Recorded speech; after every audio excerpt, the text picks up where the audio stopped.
হয়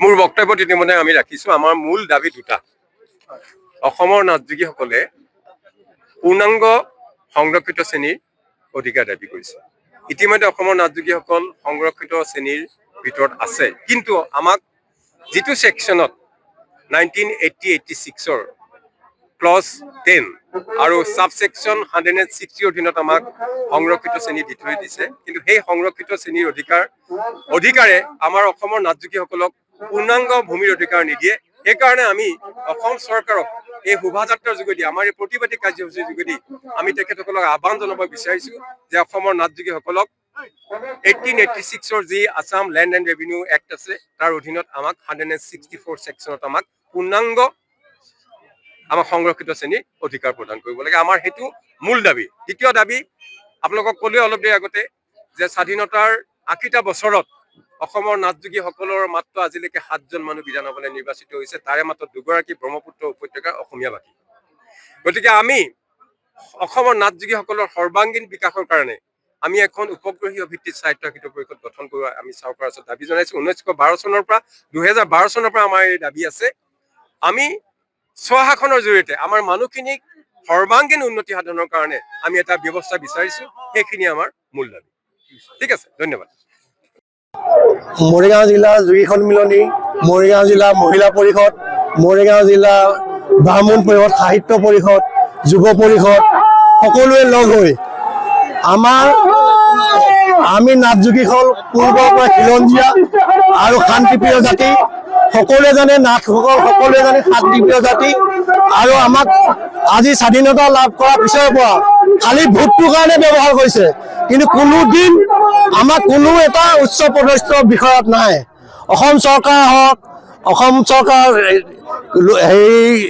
MP হওক MLA হওক কোনো এটা নাটযোগী জাতি মানুহ প্ৰতিনিধিত্ব নাই সকলোৱে কেৱল শ্বিলঙৰ পৰা যেতিয়া শ্বিলঙৰ পৰা ৰাজধানী আছিল কেৱল ভোটটোৰ স্বাৰ্থত আজি 45 লাখ মানুহ আছে অসমত আজি 45 লাখ মানুহক ভোটৰ স্বাৰ্থতে ব্যৱহাৰ কৰিছে কিন্তু দিছে কি কোনখন চৰকাৰে কি দিছে মাত্ৰ নামঘৰ কেইখনমান চালিখন দিলে এটা জাতিৰ উন্নয়ন হয় নেকি কেতিয়া নহয় ৰাজনৈতিকভাৱে অৰ্থনৈতিকভাৱে সকলো দিশত স্বাৱলম্বী হ'ব লাগিব কিন্তু এখন চালি টিংপাতৰ চালি দিছে নামঘৰ এটা বনাই দিছে আমি অমুকক নাটযোগীসকলক অমুক দিছো কিন্তু টিংপাত দিলে হ'ব নেকি আমাক অৰ্থনৈতিকভাৱে ৰাজনৈতিকভাৱে আমি কৃষিজীৱী মানুহ এতিয়াৰ পৰা আমাৰ নাটযোগীসকল হৈ নাথাকে আমাক লাগিব উপগ্ৰহীয় স্বায়ত্ত পৰিষদ আৰু আমাক লাগিব আমাক লাগিব ভূমি সংৰক্ষণ অধিকাৰ।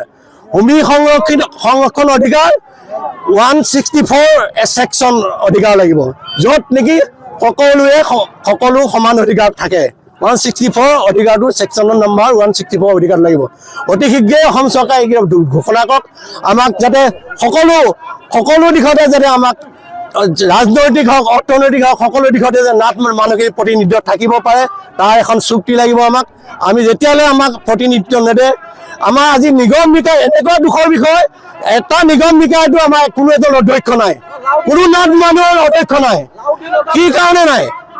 খালি আমাক ভোটৰ স্বাৰ্থত ব্যৱহাৰ কৰিছে। মানুহখিনিক কৈছে কি আপোনালোকৰ নামঘৰতে দিছো, নামঘৰটো দিলে মানুহৰ এটা ৰাজনৈতিক অধিকাৰ হয় নেকি? কিবা উন্নয়ন হয় নেকি? আমাৰ কোনো উন্নয়ন হোৱা নাই। সেইকাৰণে আজি নাথ যোগীসকল শান্তিপ্ৰিয় যদিও নাথ মানুহসকল সদায় শান্তিপ্ৰিয়, গতিকে নাথ মানুহকেইটা এতিয়া ৰৈ নাথাকে। আমি পূৰ্ণদমে আমি আন্দোলনৰ কাৰ্যসূচী হাতত লৈছোঁ সমগ্ৰ অসমতে। ইয়াৰ পৰা ধাৰাবাহিকভাৱে চলি যাব আমাৰ যেতিয়ালৈ দাবী পূৰণ নহয়। ধন্যবাদ।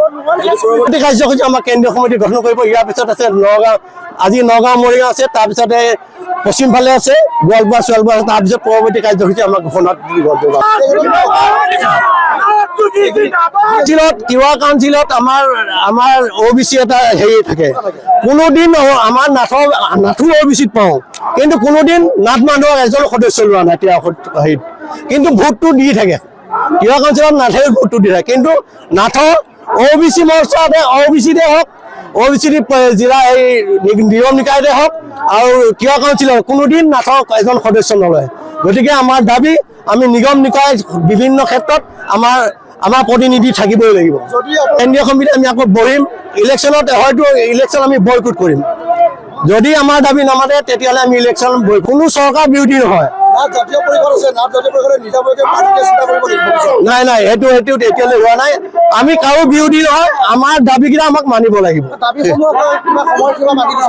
কি কৈছে?